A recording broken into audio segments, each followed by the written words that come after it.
Hello बच्चों, आज हम पढ़ेंगे कारक। कारक की परिभाषा देखते हैं। जिन शब्दों के द्वारा संज्ञा व सर्वनाम का संबंध वाक्य के अन्य शब्दों के साथ होने का पता चलता है उसे कारक कहते हैं। जैसे राम ने रावण को मारा। अभी देखते हैं कारक के भेद। कारक के 8 भेद होते हैं। ये कारक के भेद हैं। ये विभक्ति चिन्ह है। ठीक है। कर्ता, कर्ता ने, कर्म को, करण से के द्वारा, संप्रदान के लिए, को, अपादान से अलग होने के अर्थ, संबंध का, के, की, रा, रे, री, अधिकरण में, पर, संबोधन हे, अरे, रे।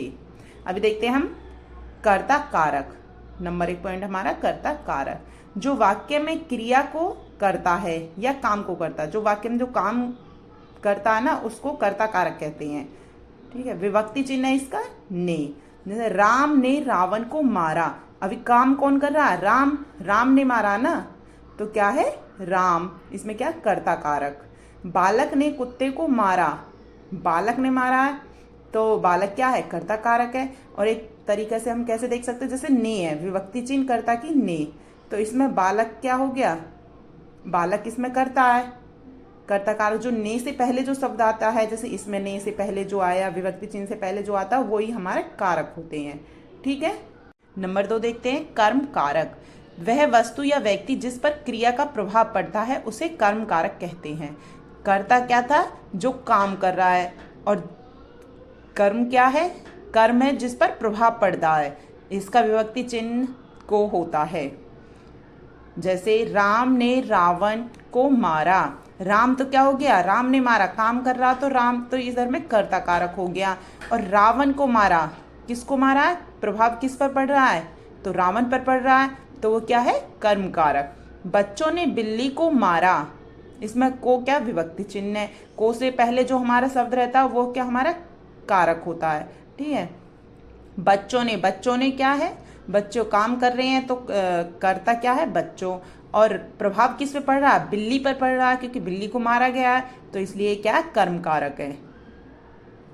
और एक और बात, जैसे कि हम यहाँ में 2 कारक है, एक ने है, एक को है। इधर में भी देखो ने है, को है। जो सबसे लास्ट का होता है हम पहले उसको मानेंगे। जैसे पूछ लिए ना इसमें कौन सा कारक है, तो इसमें हम को देखेंगे। को लास्ट वाला ना, लास्ट में आया को, तो उसको हम देखेंगे, तो इसमें कर्म कारक है। नोट देखते हैं। को विभक्ति चिन्ह का उपयोग निर्जीव कर्म के साथ नहीं होता है। ठीक है। नंबर 3 देखते हैं करण कारक। क्रिया, क्रिया मतलब काम करते समय कर्ता जिस साधन का उपयोग करता है उसे करण कारक कहते हैं। यानी जिसकी सहायता से काम को किया जा रहा है, जिस साधन से हम काम को करते हैं ना, उसी को हम करण कारक कहते हैं। इसका विभक्ति चिन्ह से या के द्वारा 2 होते हैं। इसमें विभक्ति चिन्ह ये भी हो सकता है, ये भी हो सकता है। ठीक है।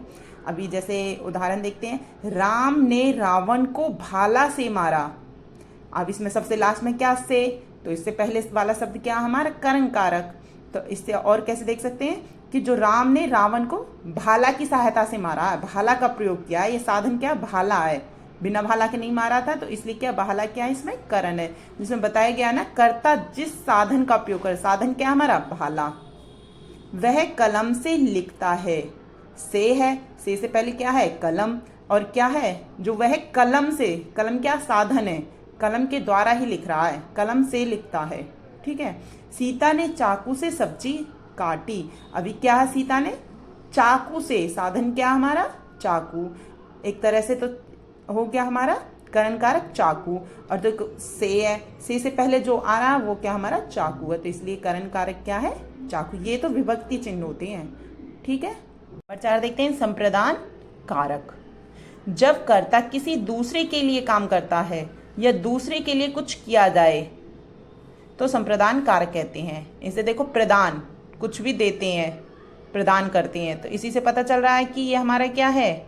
ये हमारा संप्रदान कारक है। संप्रदान का अर्थ है देना, प्रदान करना होता है। इसका विभक्ति चिन्ह के लिए और को होता है। सीता ने राम को गुलाब का फूल दिया। इसमें विभक्ति चिन्ह को है, तो इससे पहले जो आ रहा है वो राम हो गया हमारा। राम क्या है? संप्रदान। ठीक है। सीता ने राम को गुलाब दिया, राम को प्रदान किया ना, राम को दिया है गुलाब, तो राम क्या है इधर में? संप्रदान कारक। आलोक अपनी माँ के लिए दवा लाया। अभी के लिए तो किसके लिए लाया? अपनी माँ के लिए, माँ को दिया है ना दवा, तो वो क्या है? माँ इसमें संप्रदान कारक। अगर विभक्ति चिन्ह पूछे तो के लिए है।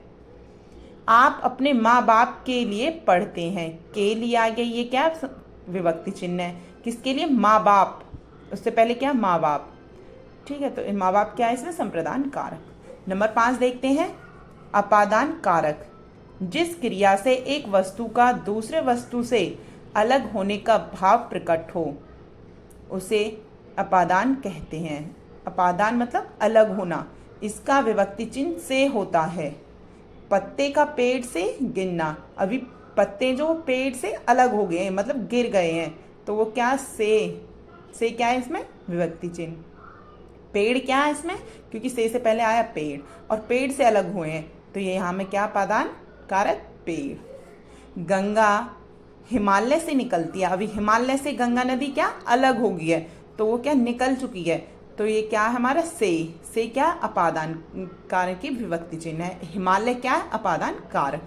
वह पटना से घर आया, से क्या है? या विभक्ति चिन्ह, और उससे पहले जो आया शब्द पटना, वो ये क्या हमारा? अपादान कारक। अगला देखते हैं नंबर 6, संबंध कारक। जब किसी संज्ञा या सर्वनाम का संबंध किसी दूसरे संज्ञा या सर्वनाम के साथ हो तो उसे संबंध कारक कहते हैं। मतलब आपस में संबंध होता है इसमें। संबंध जैसे नाम से ही पता चल रहा है, संबंध। इसका विभक्ति चिन्ह का, के, री, रा, रे, री होता है। वह राम की बेटी है, राम की बेटी है, मतलब संबंध है ना, तो इसमें क्या है? राम संबंध है, क्योंकि की के बाद पहले हमारा क्या आ रहा है? राम आ रहा, तो ये क्या? संबंध कारक। सोहन मोहन का बेटा है, संबंध है आपस में, तो एक का है, का क्या है? विभक्ति चिन्ह है। मोहन क्या आ गया? उससे पहले आया, तो क्या है? संबंध कारक। यह मेरी किताब है, मेरी क्या है? संबंध है, तो यहाँ क्या है? मेरी क्या है? संबंध कारक है। अब देखते हैं अगला, अधिकरण कारक। जिस क्रिया से आधार प्रकट होता है अर्थात जगह का पता चलता है उसे अधिकरण कारक कहते हैं। इसका विभक्ति चिन्ह में, पर होता है। जैसे मेज पर पुस्तक है, पर अभी क्या है? मेज पर पुस्तक है, तो पर क्या है? विभक्ति चिन्ह है। मेज क्या हो गया? उससे पहले आया अधिकरण कारक। पेड़ पर पक्षी बैठे हैं, पेड़ क्या? आधार है, तो इसलिए क्या है? क्योंकि उस पर पक्षी बैठे हैं, आधार पेड़ है, तो इसमें अधिकरण कारक क्या? पेड़। पर क्या है हमारा? विभक्ति चिन्ह। वह लड़का दिल्ली में है, दिल्ली क्या है? आधार है, तो इसलिए इसमें क्या? दिल्ली क्या हो गया? अधिकरण कारक। और एक तरह से देखें, दूसरी तरह से हम कि में क्या? विभक्ति चिन्ह से जो पहले शब्द है वो हमारा अधिकरण कारक होता है। ठीक है।